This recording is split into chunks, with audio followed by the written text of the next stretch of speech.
Hello, this is Josh with the US Coins Guide, and in this video, I'm talking about US Mint souvenir sets. They look kind of different than the regular US Mint uncirculated sets that you might have bought back in the day. So what are these? Why did the Mint produce them? What are they possibly worth in general? And why might you want to collect these? Well, all of that and a whole lot more in this video, so please stay tuned. Alrighty, so you see here a Philadelphia Mint souvenir set and a Denver Mint souvenir set. You're probably going, well, they look kind of like mint sets of yesteryear.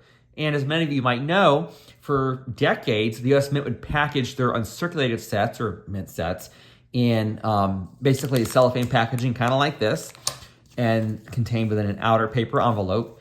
And the Philadelphia Mint coins would come in their own package, usually like with a blue stripe on the longer outer edge of the cellophane packaging.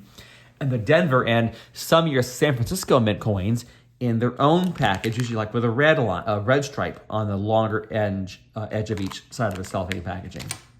You don't see that here. And in fact, you do see that basically one cellophane pack comes for each envelope. And as you would also aptly surmise, these coins are from the Philadelphia Mint and these hail from Denver. Now, which brings me to my next point in that you see here the Philadelphia Mint coins include the Lincoln cent, the Jefferson nickel, the Roosevelt dime, the Washington quarter, and the Kennedy half dollar. Now, we also see here a special medal that depicts the Mint building, in this case, the Philadelphia Mint building right here. You see that this Denver set contains a very similar type of arrangement, but with a Denver medal. That's the Denver Mint you see on there.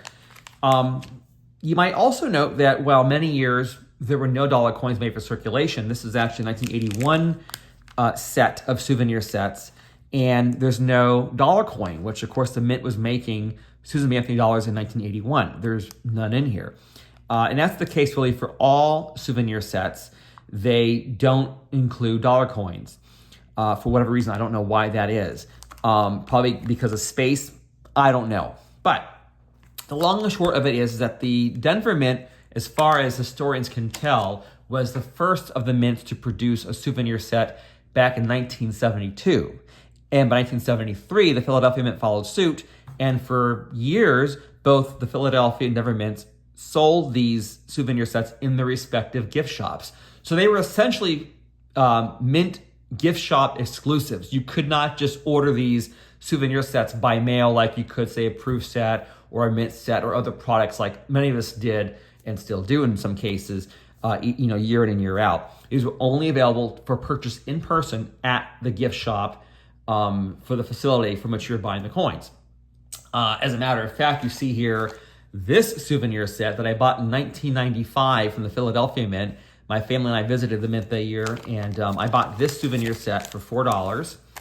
Now, by the time the mid-90s rolled around, the Philadelphia Mint was producing souvenir set packaging with a blue stripe, kind of like their Mint set component by that time. And you see it looks otherwise very much akin to the 1981 souvenir set. Some differences in arrangement and such, but same idea. Please don't judge me with this envelope. I know it looks horrid. It's taped up and kind of crumbly and such. I got this when I was 14, and I still was not all that keenly aware yet of how to preserve ephemera or paper products kind of like this. But I still have the envelope, and the souvenir set is still essentially intact. And apparently, as I've learned over the years in collecting souvenir sets, the souvenir sets in the mid-90s and later are especially rare. In fact, really in the 1990s, especially Philadelphia Mint souvenir sets, for whatever reason, are very rare. So I definitely will treasure this, not just because I have memories attached to my visit with my family to Philadelphia, but also this is a scarcer souvenir set. And you're probably going, okay, why do they still make souvenir sets today? There are a lot of reasons for it. The souvenir set program ended by 1998. The following year, the mints were striking the state quarters, which basically almost doubled essentially the output of circulating coins that the mint was making every year. And it would have become impractical, of course, to still be making souvenir sets that have multiple packages in them. There are, as I mentioned a minute ago, there are some years that are scarcer than others. The 1982 and 1983 U.S. Mint souvenir sets are perhaps the most in demand for a very important reason. As you know, a lot of folks know that the Mint made for years and for decades really U.S. Mint sets year in and year out since 1947 with some exceptions. And two of those exceptions were the years 1982 and 1983. Essentially, 1981 was supposed to be kind of the last year of regular Mint set production, where you could buy Philadelphia and Denver, and in those days, San Francisco Mint coins in one package. By the early 80s, federal deficits were mounting so high, and we had an administration in office at the time that wanted to cut back on the federal deficit. And one way to do that was to essentially eliminate what was deemed to be unnecessary government expenditures. And one of those being the mint sets. You know, they had to. I mean, the mints had to hire and keep staff to produce the mint sets, and had to have materials to make them and distribute them. And the thought was at the time that the mint sets were essentially unnecessary. So the Mint in 1982 stopped producing Philadelphia, or rather stopped producing U.S. Mint sets for sale by mail. But they still made Philadelphia and Denver souvenir sets you could buy at the gift shops. So guess what? That's the only way, essentially, you could buy an official government packaged arrangement of coins from 1982 and 83 is by buying, basically on the secondary market, 1982 or 83 Philadelphia and Denver souvenir sets. And those sets are highly coveted because they contain some very scarce coins, especially the Washington quarters, which are considered to be kind of scarce from that year, especially in mint state condition, and their prices are off the charts compared to their other contemporaries from that period. But there is a market for these. And while this is kind of an obscure area of collecting, especially modern U.S. Mint collecting, there are people like myself who collect souvenir sets.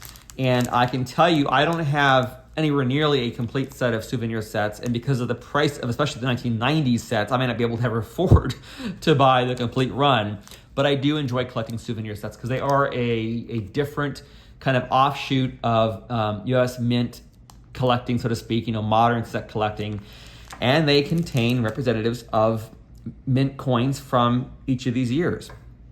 So there you have it. These are souvenir sets from the 1980s, 1990s. You could buy these for $4 a pop at the gift shop in those days. I can assure you that these sets are worth a lot more these days, with many sets worth even hundreds of dollars. So there you have it. Souvenir sets. I love them. I hope you do too.